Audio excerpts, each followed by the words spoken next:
여러분, 믿음은 무엇입니까? 뭐가 믿음인지 우리는 잘 알고 있지만 단어로 본다면 그 믿음 뭔가 설명하기가 힘든 것 같아요. 가령 솔직하게 한번 물어봅시다. 제 키는 175다. 믿으십니까? 예전에 이야기를 하니까 막 아멘 하는 사람도 있던데 그런 사람 복을 받을 겁니다. 175다라고 이야기했을 때 우리 경상도 말로 아리까리합니다. 제가 구두를 좀 높게 신으면 그 정도 될 수도 있겠다 생각하고 190이다 믿으십니까? 라고 말하면 저 목사가 이상하구나 라고 생각할 수도 있습니다. 그런데 어떤 사람은 이것도 그냥 단순하게 뭐 그냥 그렇죠. 그러면 믿을게요 라고 하는 사람도 있는 반면에 어떤 사람은 아닌 것 같은데 진짜일까 의심하는 사람도 있습니다. 그리고 어떤 사람은 뒤에 와서 우리 신체 검사증 좀 내봐라 우리 까자 이렇게 하는 사람도 있을 수가 있습니다. 제가 175라는 키를 가지고 있다, 뭐 170이라는 키를 가지고 있다는 이건 그냥 우리가 가지고 있는 과학적인 것으로 증명될 수 있습니다. 수치는 우리가 정한 거니까요. 그 수치에 제가 맞다 안 맞다는 이건 믿음으로 하는 거 아니죠. 정하는 겁니다. 그냥 단순히 우리는 믿음을 가질 때 무언가 정해져 있는 과학적인 사실, 이성적인 사실에 대해서는 믿음을 가진다라기보다는 그거는 그냥 뭐 맞으면 믿고 뭐 맞지 않으면 안 믿어도 상관없는 사실들입니다. 그런데 진짜 믿음이라고 하는 건, 신뢰라고 하는 건 과학적인 현실과 과학적인 사실을 넘어서는 것들에 대해서 이야기를 하는 거죠. 그걸 가지고 우리는 믿음이라고 말합니다. 물론 사람끼리도 믿음을 가질 수가 있고요. 그냥 어떤 대상에 대해서도 믿음을 가질 수는 있지만 우리가 믿음을 가진다고 말할 때 그것은 무언가 과학적인 현상이 아닌 다른 것들에 대해서 이야기하는 겁니다. 상하고 변하는 것, 과학적인 것으로 근거를 잡아서 바뀔 수 있는 것은 믿음을 가진다기보다는 그냥 우리가 그것들에 대해서는 그냥 이성적으로 아닌 과학적으로 객관적으로 신뢰한다 정도 하면 될 것입니다. 근데 이런 것들에 대해서 믿음을 가진다면 뭔가 진리가 아닌 바뀌는 것들의 믿음을 가진다면 그거는 그 믿음은 변할 수밖에 없습니다. 그래서 저는 이 믿음을 바이메탈 믿음이다라고 말합니다. 바이메탈이라는 이 철이 있는데 이 철 여러분들 잘 아실 겁니다. 우리가 쓰는 누전 차단기에 들어가는 철입니다. 이 바이메탈은 열을 받거나 어떤 저항을 받으면 확 굽어버려가지고 전류가 안 통하게 해서 뭐 전기가 차단되게 만들어버리는 거죠. 철을 여러 겹을 붙여가지고 그 철들이 서로 다른 성질에 의해서 이 열을 받거나 어떤 저항이 있으면 굳게 되어지게 만든 거죠. 결국 고통이 다가오고 어떤 문제가 다가오고 어떤 객관적인 사실이 다가왔을 때 이것이 바뀌는 건 믿음이 될 수 없다는 거죠. 바이메탈, 그냥 꺾여버리는 겁니다. 진짜 믿음은 좋고 싫음 아니요. 우리가 보고 있는 객관적인 눈 아닙니다. 진짜 믿음은 그것을 넘어서는 것이 믿음이라고 볼 수 있습니다. 그럼 여러분 함께 다시 묻겠습니다. 과학적인 상식을 없애고 어떤 다른 것들을 없애고 여러분 한번 생각해 보십시오. 여러분 살아 있습니까? 살아 있습니까? 여러분 살아 있잖아요. 믿기십니까? 물론 믿는다라고 생각하지 않았지만 자기는 살아 있어요. 그럼 자, 여러분 지금 우리 주변에 공기가 있습니까? 산소가 있고 뭐 질소가 있고 뭐 하여튼 여러 가지 가스들이 보이지는 않지만 있습니다. 근데 우리는 그것을 믿는다라고 표현하지는 않지만 그것들은 존재하고 있어요.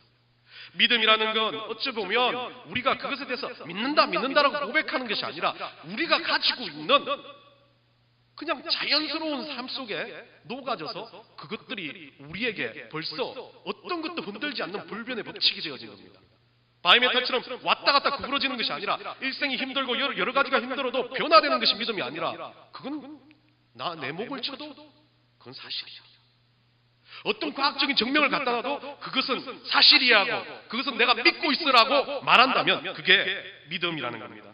과학이든 이성의 판단이든 진리라는 믿음은 우리가 그것을 판단하는 것이 아니라 그것 자체가 우리가 생각하지 않건 생각하든 진리다라고 정해놓는 것이 믿음이라고 볼 수 있다는 겁니다. 히브리서 11장에 가보면요 1절에서 이렇게 말합니다. 믿음은 바라는 것들의 실상이요 보지 못하는 것들의 증거라고 말합니다. 영어 성경에서는 이 바라는 것들에 대해서 hope이라고 적혀 있어요. 그리고 보지 못하는 것은 그냥 단순하게 우리 그대로 we do not see라고 되어 있습니다. 근데 바라는 것은 hope이라고 이야기하는데 그것에 대한 확신을 sure이라고 말해요. 영어 단어를 sure이라고 하면 단순하게 많은 단어에 쓰이는 단어지만 이 sure이라는 것은 어떤 것에 대해서 의지적으로 하는 게 아니야. 우리 대화할 때 sure 이렇게 이야기하는 거 아주 자연스럽게 생각지도 않고 나에게 튀어나오는 것이 sure이라는 뜻인데 이 sure를 하는 이유가 그거예요. 우리가 어떤 것에 대해서 바라는 것들에 대해서는 우리가 가지고 있는 게 우리가 바라는 것들에 대해서는 언제나 어떤 환경을 떠나서 sure. 우리가 주님 앞에 있는 믿음의 표현은 바라는 것들을 바라볼 때 그것을 의지적으로 갖다가 슈어를 하는 것보다 그거 있어요. 하나님 저 아름다운 꽃들 있어요. 너무 예쁘네요. 맞죠? 하나님 오늘도 내가 너무 힘든데 나 잘 될 거라고 믿어요. 맞죠? 라고 자연스럽게 고백해요. 그것 자체를 믿음이라고 말하는 겁니다. 어쩌면 우리는 이 세상을 살아갈 때 잘 못하는 것 중에 하나가 이거예요. 믿음을 갖고 있다면서 믿음의 표현이나 정확한 믿음을 우리가 보여주지는 못하는 것 같습니다. 그래서 저는 오늘 이 믿음이라는 건 우리의 믿음의 초심은 어떤 것인가? 믿음은 어떻게 돌아가야 되는가? 오늘 성경 본문에 두 명의 인물을 통해서 이 믿음은 다른 믿음이 아니라 지푸라기 믿음이다라는 제목으로 말씀을 나누고자 합니다. 변질되지 않는 믿음. 어떤 것으로도 무너뜨리지 못하는 그 믿음은 이것부터 출발한다는 겁니다. 어릴 때 우리 거창에 강이 있습니다. 이 강을 그렇게 깊지 않은 강인데 이 강을 개가 뭐라 그러죠? 이게 날마다 범람을 하니까 비만 오면 막 뚝을 넘어서 물이 올라오니까 강을 더 깊숙이 파는 공사를 했습니다. 그것도 모르고 친구들하고 강가에 가서 수영을 하는데 이제 늘 익숙한 물이면 쉽게 그냥 수영을 하지만 파놓았던 물이 넘어가 갑자기 깊어지는데 그렇게 많이 깊은 것도 아니었지만 그 깊은 데 들어가서 놀랐습니다. 놀라서 막 바둥바둥 되면서 막 살려달라고 하는데 우리 친구가 자신감 있게 저한테 살려주겠다고 왔어요. 멋지게 수영을 해가지고. 그래서 저는 기억이 안 나지만 그 친구의 머리채를 잡아가지고 막 머리를 완전히 쥐잡으니까 이 친구도 막 어찌하지 못해가지고 막 둘이 같이 죽는다고 난리를 했다 그래요. 그래서 선배들이 와가지고 몇 명이서 막 잡아가지고 끌어내줬는데 그 순간 제가 어떤 심정인지 기억하지 못하겠지만 저는 살겠다는 걸 느꼈어요. 얘가 머리채가 어떤지 옷이 뭔지 몰라요. 누군지도 몰라요. 우리 할아버지인지도 몰라요. 그냥 쥐어 뜯고 싶은 거예요. 뭔가 잡아가지고 내가 살겠다는 바둥바둥 아둥을 하는 거. 마지막 발악을 하는 거. 그래서 우리가 한국말에 그런 말 있잖아요. 물에 빠진 사람 지푸라기라도 잡는. 제가 그때 느꼈어요. 머리채인지 뭔지 모르겠지만 그거 잡고 살아야 되겠다는 생각이 있었을 거랍니다. 어쩌면 우리 인생에서 우리는 어떨 때 이렇게 삽니까? 몰라요. 우리는. 그렇게 발악해 본 적이 없는 것 같아요. 그런데 믿음은 이거라는 겁니다. 어느 순간에도 우리가 믿음 앞에서는 마지막 때인 것처럼 마지막 모습인 것처럼 주님이 주시는 그 지푸라기라도 잡아야 된다는 거죠. 연약하고 어쩌면 쓰러지고 부서질 수밖에 없는 지푸라기일지 모르겠지만 그 지푸라기를 붙잡는 믿음으로 살아야 된다는 건 마지막을 건다는 겁니다. 저는 그래서 우리 인생의 사승결단을 하는 것, 그게 지푸라기를 잡는 믿음이라고 말하고 싶습니다. 이 지푸라기의 대표적인 예는요, 예수님이에요. 우리의 믿음은 근본은 예수님인데 그 예수님을 붙잡는 게 지푸라기를 붙잡는 것 같았어요. 초대교회 사람들은 어땠습니까? 예수님이 대단한 분이라고 생각했지만 십자가에 달려 죽어버렸습니다. 그들이 잡았던 지푸라기, 진짜 지푸라기예요. 아무짝에 쓸모없는 지푸라기라고 생각했던 그 지푸라기가 3일 만에 부활했어요. 진짜 메시아가 되어졌을 때 내가 잡았던 아무짝에 쓸모없는 아주 초라한 지푸라기가 진짜 생명이, 진짜 구원을 주시는 지푸라기라는 것을 알게 됐다는 겁니다. 그럼 우리는 어떻습니까? 이게 주님 주신 지푸라기라면 무조건 붙잡아야 된다는 거죠. 예수님을 붙드는 것, 예수님을 붙들 때 그냥 단순하게 붙든 게 아니라 예수님, 나 좀 살려주세요. 나 좀 처절하게 살려주세요. 바지끄렁이라도 붙잡고 싶은 그 심정으로 사는 것이 진짜 믿음이라고 말하는 겁니다. 오늘 본문에 이 지푸라기를 잡는 믿음의 모습 두 가지 사람을 통해서 좀 나누고자 합니다. 첫 번째 믿음의 모습을 잘 보여준 사람은요, 관리였습니다. 이 관리는 마가복음 5장 21절에 가보면 야이로라고 그 이름을 정확하게 말하고 있습니다. 이 사람은 어떤 사람이냐면 회당장. 이 회당은 유대교인들이 예배를 드리는 장소였습니다. 이 예배 드리는 장소에서 이 사람은 뭘 하냐면 예배 관리를 하고 회당을 관리하는 사람이었습니다. 결국 이분은 주일이나 예배를 신성하게 관리하는 유대교에 있어서는 상당히 중요한 위치에 있는 사람입니다. 그런데 이 사람이 유대교인들이 가장 처절하게 손가락질하고 그들을 보지 못해야 할 그 앞에 완전히 이단이라고 생각하는 예수 그리스도 앞에 가서 무릎을 꿇었어요. 그것도 벌금 대놨어요. 유대인 입장에 봐서는요, 이 회당장이라는 녀석이 완전히 자기들 권위 다 깎아먹고 자기들이 잘못됐다는 증거를 보여주는 것처럼 예수 그리스도가 앞에 무릎 꿇는다는 자체가 있을 수가 없는 일을 행해버린 겁니다. 결국 이 회당장 야이로는 왜 그런 일을 했겠습니까? 유대인들이 분명히 그 일이 끝나면 야이로는 잡아가지고 돌로 쳐 죽일 줄 몰라요. 자기가 살고 있는 터전을 다 없애버릴지도 모릅니다. 그런데 이 회당장 야이로가 그 행동을 했던 이유는 자기 인생을 걸었기 때문에 그렇습니다. 목숨을 걸었기 때문에 그렇습니다. 자기 아이가 살아날 것에 대한 믿음도 있겠지만 그 믿음에 대한 표현이 아니라 정말 예수 그리스도가 메시아라면 그 기적이 일어날 줄 믿습니다라는 무릎을 꿇은 거죠. 저 유대인들 회당 아무 의미 없다는 거예요. 내가 가지고 있는 위치, 지위 아무 생각 없어요. 그거 다 무너져도 상관없어요. 당신이 메시아라면, 당신을 내가 믿을 수만 있다면, 그 믿음이 진짜 믿음이라면 나 다 포기하겠습니다. 세상의 권력, 세상 사람들이 우러러 보는 회당장이라는 위치 내려놓을게요.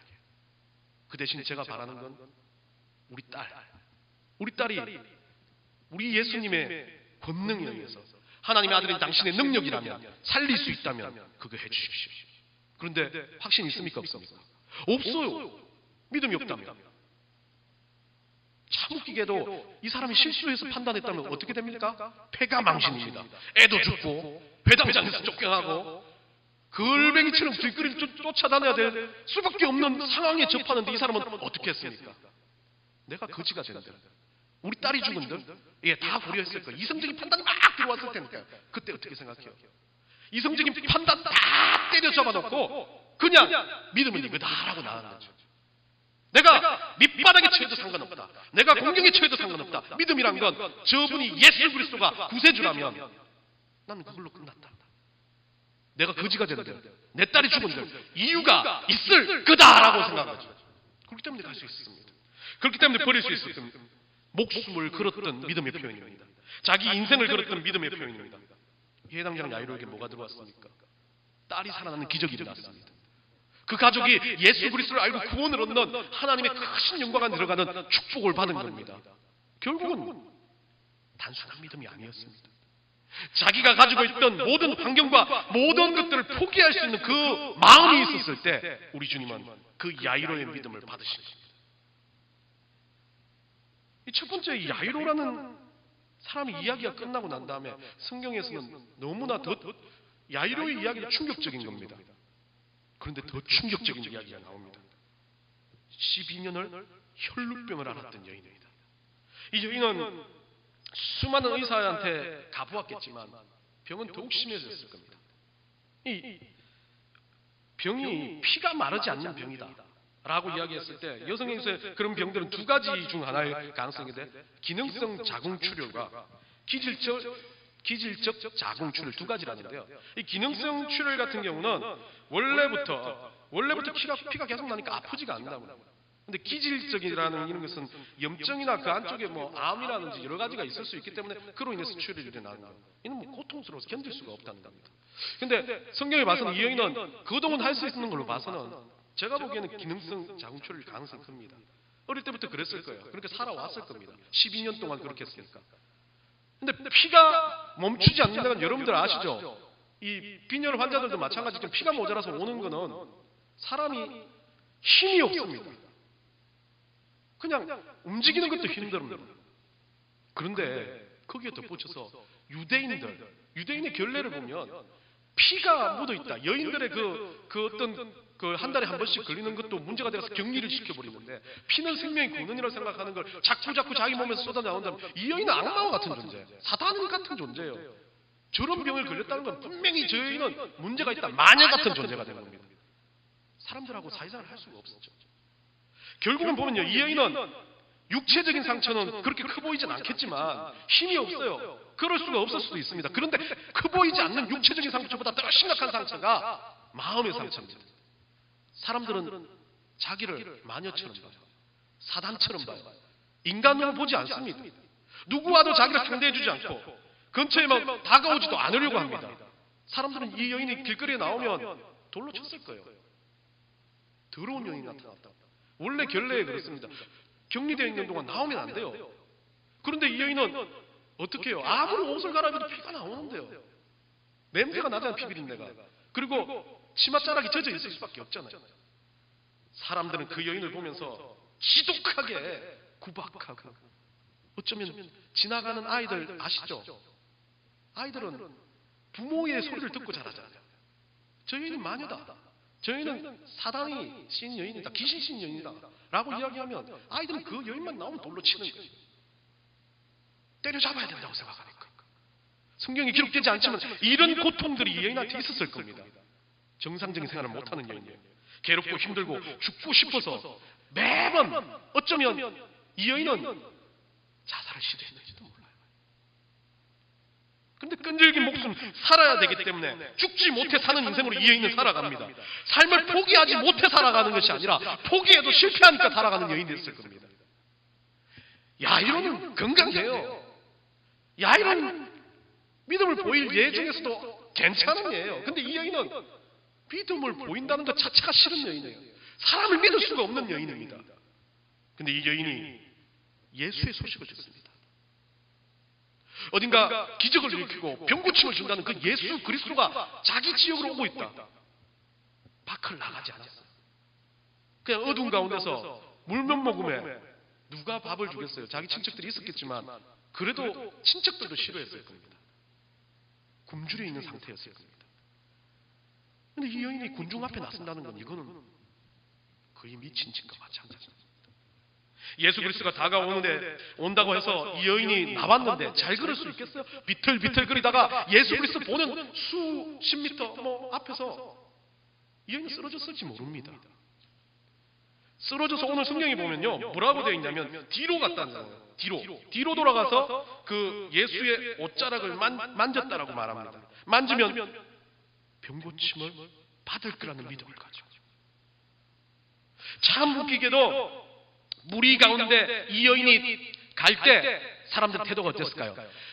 군중이 많았기 때문에 예수님 앞에 몰려가서 병 고치는 거 싶은 사람들이 많았기 때문에 이 여인을 무시했을 수도 있겠지만 보이는 사람은 이 여인을 족족 욕했을 거예요. 저리 가라고. 어디서? 그리고 여인은 실승한 듯이 제대로 걸음도 뛰지 못하는 그 걸음으로 예수님 앞에 뚜벅뚜벅 다가가고 있습니다. 뭐 과도한 건 모르겠지만 예수님의 보십시오. 뒤에 보시면 그 21절 보면 이제는 제 마음에 그 겉옷만 만져도 구원을 받겠다 함이라 라고 이야기합니다. 근데 그 앞절에 보면요, 20절에 가면 여자가 예수의 뒤로 와서 그 겉옷가를 만지니라고 말합니다. 사람들이 서 있고 힘이 없는 여인이 그 앞으로 가서 예수 겉옷을 만질 수 있겠습니까? 둘러싸이는 군중들이 있고 제자들이 있는데 더러운 불결한 여인이 나가고 있으면 사람들은 막을 거예요. 결국 이 여인에 대해서 예수님은 한마디도 없잖아요, 지금. 그러면 잘 유추해보면 예수님은 모르고 있는 상황입니다. 맞죠? 예수님 알았어도 그것을 보여주기 위해서 하셨을지도 모르겠지만 예수님은 그것에 대해서 모르고 있었습니다. 만약 거인이 못 만질 거라고 생각했다면 예수님은 분명히 거인한테 다가가셨겠죠. 그런데 그 여인이 할 행동을 예수님은 아셨어요. 저는 이 장면에서 이 여인이 했던 행동은요, 단순한 행동이 아니었다고 봅니다. 힘이 없어서 부딪혀 넘어갔을 거예요, 분명히. 그리고 기었을 거예요, 땅바닥을. 그 먼지 바닥을 기면서 예수님 앞에 다가가는 겁니다. 그 겉옷의 끝자락이잖아요, 만지기 위해서. 사람들은 서 있으면 그 여인이 보이겠지만 빛바닥에 누군가 기어가고 있을 때 그 사람을 그렇게 욕하지 않을 거예요. 누군지는 모르니까. 치맛자락은 흙에 뒤범벅이 돼가지고 핀지 뭔지도 모르는 그냥 더러운 존재 자체. 만약에 이 여인이 서서 걷고 있고 그 여인이라고 봤으면 사람들은 말렸었겠지만 기었기 때문에 가능했는지도 모릅니다. 저는 기었다고 봅니다. 그래서 그 예수님의 뒤로가 옷자락을 참 대단하게도 불길한 여인이라고 욕하고 침뱉고 했던 모든 사람들, 어쩌면 제자들도 마찬가지였을 겁니다. 그 여인을 데리고 오지 않았잖아요. 성경에서 그 여인을 예수님께 가게끔 만들어줬다라고 아무 구절에도 나와 있지 않습니다. 믿음을 가진 사람들이, 예수님이 구원자라고 믿는 믿음 가진 사람들, 아니 그냥 예수님이 선지자처럼 병 고침을 주는 사람이라고 믿는 사람들도 아무도 그 여인에 대해서 관심은 없었습니다. 여인은 그렇게 땅바닥을 기고기어서 예수님의 옷자락을 만지고 그 여인이 고침을 받았습니다. 이 여인의 마음은 이겁니다. 내가 여기서 발표주고 내가 저 사람들한테 집으로 돌아가기 전에 돌 맞아 죽는다 할지라도 병 고침이 안 와도 상관없다. 내가 여기서 죽어도 좋다. 마지막으로 내가 해볼 건, 내가 마지막으로 지푸라기를 잡고 싶은 심정으로 해볼 믿음의 표현은 저 예수님 나를 정면의 눈으로 바라봐 주지 않아. 저 예수님의 옷자락을 잡고 거기서 죽고 싶다. 거기서 밟혀 죽고 싶고 거기서 돌 맞아 죽고 싶다. 이 여인의 결단은 그거였습니다. 그래서 기어서라도 마지막까지 예수님의 옷자락을 붙들었고 그때 역사가 일어나는 겁니다.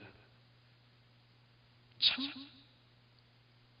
그 여인의 눈에는요 아무도 기록하지 않았겠지만 눈물방울과 흙먼지와 범벅이 됐을 거예요.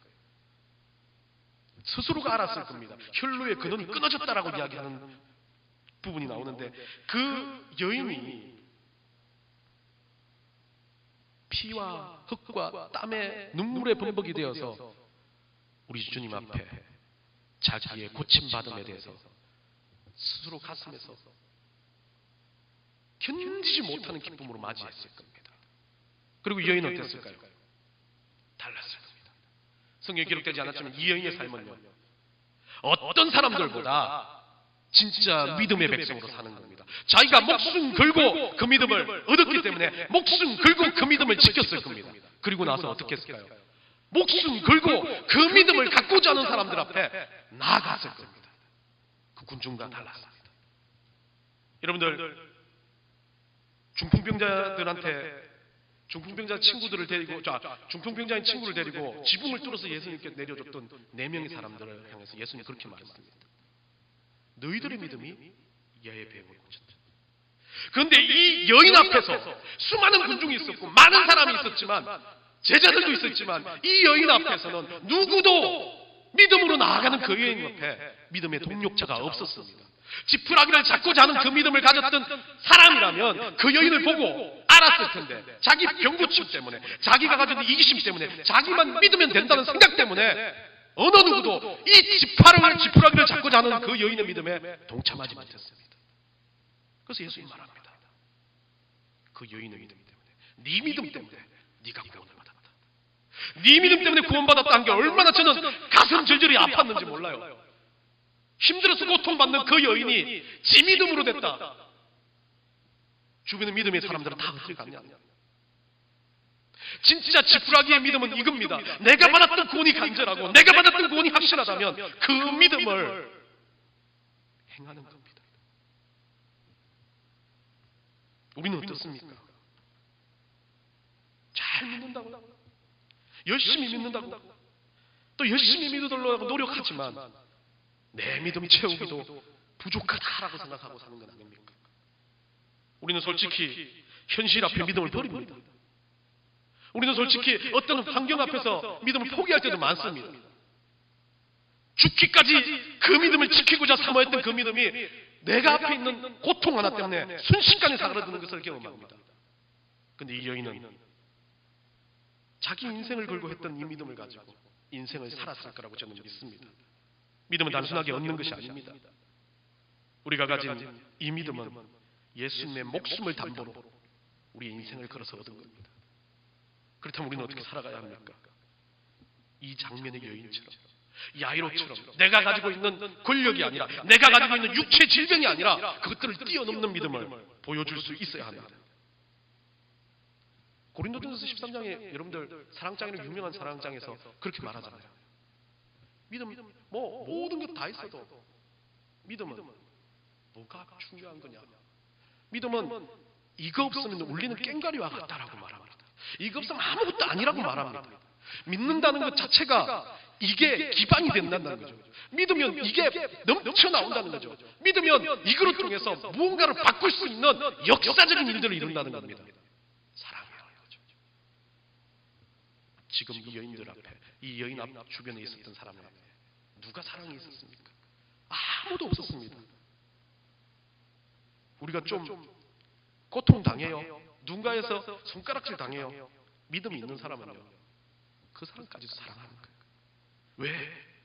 내가 가진 이 믿음은 이 땅에서 있는 고통과는 비교되지 않는 거니까, 그 사랑으로 덮을 수 있으니까 라고 말할 수 있는 겁니다. 아프리카 오지 선교를 하는 선교사님이 예전에 아시는 선교사님 중에 하나였는데, 이름은 밝히지 않겠습니다.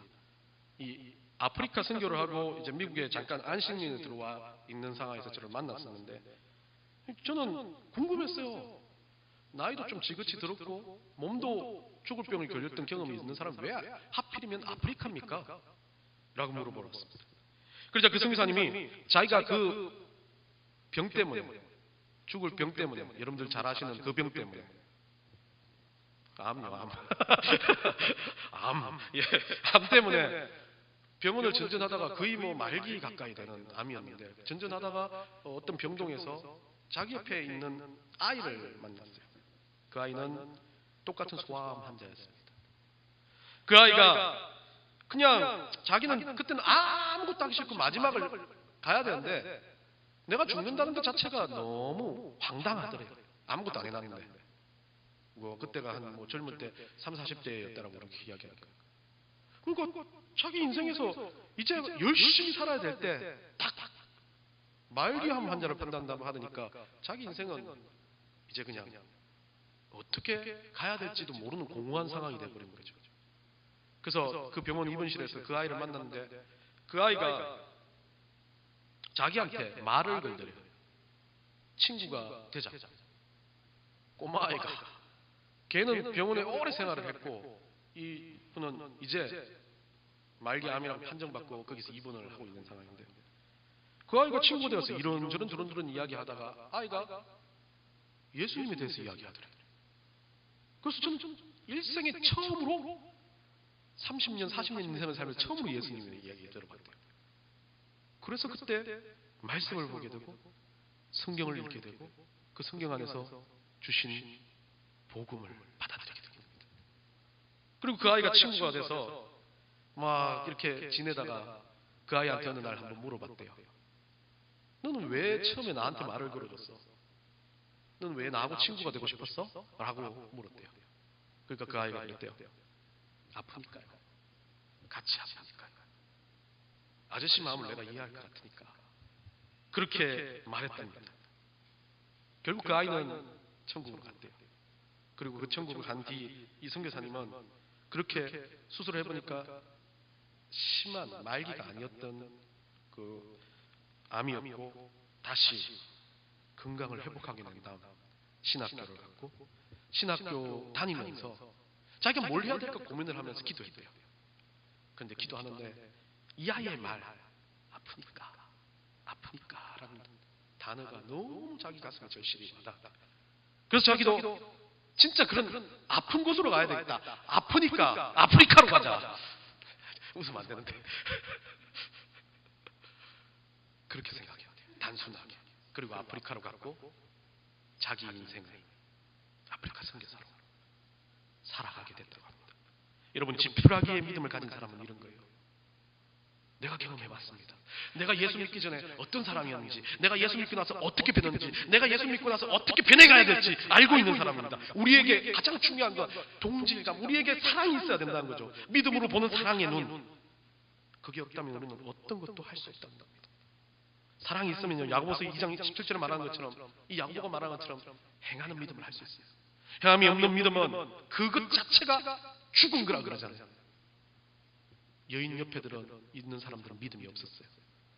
야이로 옆에 있는 사람들은 믿음이 없었어요. 누구도 하나 조롱하며 하인들이 어땠다 그래요? 이상하게 쳐다봤다는 그 하인들 믿음이 없었어요. 여인을 도와주지 못했던 사람 믿음이 없었어요. 다 믿음이 없던 그 여인 야이로 앞에 사람들은 결국 어떤 존재인지 모르겠지만 그냥 끝나버린 존재가 되었고, 그 지푸라기의 믿음을 갖고 예수 그리스도 앞에 무릎을 꿇고 예수 그리스도의 옷자락을 만졌던 그 사람들은 성경에 기록돼 우리에게도 믿음이 뭔지를 보여주는 그런 인물들이 되었습니다. 오늘 말씀을 한번 정리해 봅시다. 우리는 어떻게 삽니까? 우리는요, 구원에 대해서, 믿음에 대해서 좀 잘못하는 게 있어요. 입으로 시인하여 구원을 얻는다. 예, 맞습니다. 그게 있어야 구원을 얻죠. 그게 표현이니까요. 그 표현을 해야 됩니다. 그런데 그것으로 끝나는 게 믿음이 아닙니다. 믿음은 그때부터 시작되는 겁니다. 자라나는 겁니다. 믿음으로 인해서 순간순간 우리의 인생에 지푸라기와 같은 것을 붙들며 믿음으로 살아간다면 나와 동질한 사람들이 보여야 돼요. 그리고 그들 앞에 내가 믿음으로 사는 걸 보여줘야 합니다. 그들이 내 믿음으로 인해서 변화를 일으키고 반응을 일으킬 것을 봐야 된다는 겁니다. 그게 진짜 믿음입니다. 우리 입으로 시인하는 것으로 만족하면 안 됩니다. 우리는 우리 삶을 통해서 이 믿음이 뭔지를 보여주는 겁니다. 오늘 이 말씀 정말 중요한 겁니다. 그리스도인들이 가져야 할 세계관 중에 하나, 가장 어쩌면 핵심이 되어야 할 때까지만 제가 좀 높게 설교를 했지만 이 부분이 우리에게 있어서 받쳐주지 않는다면 우리는 어떤 것도 할 수 없습니다. 우리 넥스트가 가고자 하는 방향 가운데 이 믿음이 없다면 우리는 그냥 아무런 의미 없는 공간 안에 들어와서 그냥 일반 단체와 똑같은 행동을 하는 사람들에 불과한 겁니다. 우리는 이 믿음이 있기 때문에 장소에 한계를 놓고, 이 믿음이 있기 때문에 마음의 한계를 놓고, 이 믿음이 있기 때문에 우리가 보는 것의 한계를 뛰어넘을 수 있다는 겁니다. 그게 바로 넥스트입니다. 우리가 경험했기 때문에 이 지푸라기와 같은 하나님께서 우리를 통해서 역사하신다. 예, 믿습니다. 우리 인생을 걸었으니까, 우리 인생을 여기다 쏟았으니까 그냥 이대로 가도 좋지만 하나님께서 역사하실 것을 믿고 우리는 가겠습니다. 그게 바로 우리의 가야 방향입니다.